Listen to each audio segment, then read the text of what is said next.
کیا آپ جانتے ہیں کہ حق مہر کیا ہے اور اسلام میں حق مہر کی کیا اہمیت ہے؟ اور کیا آپ کو معلوم ہے کہ برِ صغیر میں حق مہر کو لاحق کیا مغالطے ہیں؟ تو چلیے چلتے ہیں آج کی ویڈیو کی جانب۔ بچپن کا ایک واقعہ ابھی تک یاد ہے۔ محلے میں کسی خاتون کا انتقال ہو، ناسمجھی اور کم سنی کا دور تھا۔ گھونگھٹ بردار دلہنوں کو دیکھنے اور ان کے پاس گھسنے کی طرح ہمیں میتیں دیکھنے کا بھی بڑا شوق تھا۔ جہاں کسی جنازے کا پتہ چلا پہنچ جاتے میت کو دیکھنے، نہ کوئی ڈر نہ کوئی خوف، عجیب دور تھا۔ اب اس میت والے گھر میں بھی گھس گئے۔ جنازہ بالکل تیار تھا، پھر ایک عجیب منظر دیکھا۔ مرحومہ کا خاوند آیا اور ڈولے کے سامنے بیٹھ کر اپنے ہاتھ جوڑ دیے کہ نیک بخت حق مہر معاف کر دے، اور اپنے آنسو پونچھنے لگا۔ ہمیں یہ تو سمجھ نہیں آئی کہ یہ حق مہر کیا ہوتا ہے اور یہ آدمی کیوں معافی مانگ رہا ہے۔ پھر اس بات پر حیرت ہو رہی تھی کہ یہ عورت تو مر چکی ہے، تو اب معافی کیسے دے گی؟ یہ تو کسی بھی بات کا جواب ہی نہیں دے سکتی، تو پھر معافی کیسی؟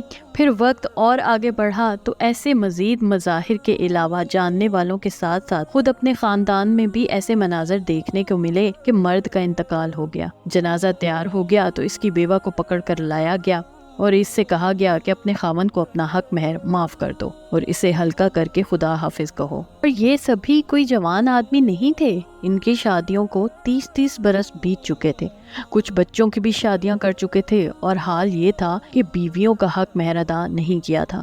ذرا اور سمجھ آئی تو یہ سمجھ میں نہیں آتا تھا کہ ایک آدمی شادی کرتا ہے، گھر اور فیملی بناتا ہے، بیوی بچوں کی ضروریات اور خواہشات پوری کرتا ہے، اپنی محنت کی کمائی سے بیوی کو اچھا پہناتا اوڑھتا ہے، اسے حسب مقدور تحائف اور زیورات بھی لا کر دیتا ہے، مگر اس کا حق مہر ادا نہیں کرتا، اور محض اس ایک فریضے کی ادائیگی سے پہلو تہی کر کے وہ دنیا سے رخصت ہوتے ہی اس کے مجرم کی حیثیت اختیار کر لیتا ہے، اور بیوی کا فرض ہوتا ہے کہ وہ اسے معاف کرے، ورنہ وہ بروز محشر اس کے قرض دار کی حیثیت سے اٹھایا جائے گا۔ پھر وجہ یہی سمجھ میں آئی کہ ہمارے معاشرے میں کسی بھی عورت کا شوہر سے اپنا حق مہر طلب کرنا کسی گناہ یا گالی سے کم نہیں سمجھا جاتا، اور فرض کر لیا گیا کہ حق مہر کی ادائیگی صرف طلاق ہی کی صورت میں ضروری ہے، اور اگر عورت نے خلا لے لی تو پھر اتنا تکلف بھی نہیں۔ حق مہر کی رقم اگر حسب استطاعت تب بھی اس کی ادائیگی کو بدشگونی تصور کیا جاتا ہے، یا پھر بعض والدین اپنی بیٹی کے تحفظ کی خاطر اتنی بھاری رقم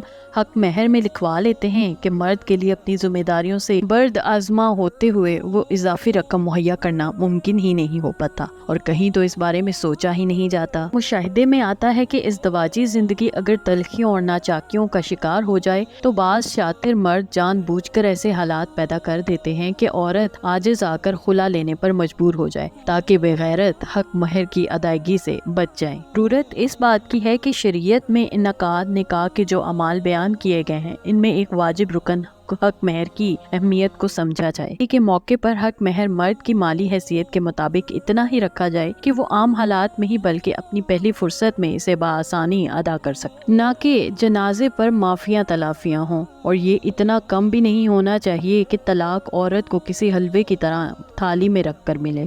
1900 کے اوائل میں متحدہ ہندوستان میں ایک تولہ سونے کی قیمت 16 روپے اور کچھ آنے تھی، اور شاید اسی دور میں حق مہر 2 تولہ سونے کے مساوی رقم 32 روپے 6 آنے مقرر کی گئی ہو، جسے لوگ 32.25 بھی کہتے ہیں اور 32.5 بھی۔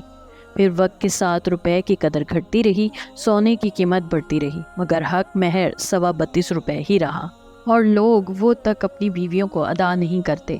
پوری 1 صدی بیت گئی مگر یہ رسم برِ صغیر میں آج بھی کہیں نہ کہیں جاری ہے، یہ اکثر ختم نہیں ہوئی، اسے دین کا حصہ بنا دیا گیا ہے۔ لوگ حسب مقدور بری میں طلائی زیورات چڑھاتے ضرور ہیں، مگر 100 سال پہلے کے 32.25 روپے کا حساب نہیں نکالتے کہ وہ آج کی کتنی رقم بنتی ہے۔ شریعت نے مرد پر عورت کا یہ حق اسے عزت اور تحفظ دینے کے لیے رکھا ہے، نہ کہ اسے 32.25 روپے میں 2 کوڑی کا کر کے رکھنے کے لیے۔ کم از کم مہر فاطمی کو ہی مثال بنا لیا جاتا جو کہ 500 درہم تھا۔ 32.25 روپے کا سحر آج بھی بہت سو کے سر پر سوار ہے، ٹوٹ کے نہیں دے رہا۔ اس طرح کی مزید دلچسپ ویڈیوز دیکھنے کے لیے دیکھتے رہیے میرے چینل کو لائک، سبسکرائب اور شیئر ضرور کیجیے، اور ساتھ ہی ساتھ بیل آئیکن کو بھی دبا دیجیے۔ شکریہ، اللہ حافظ۔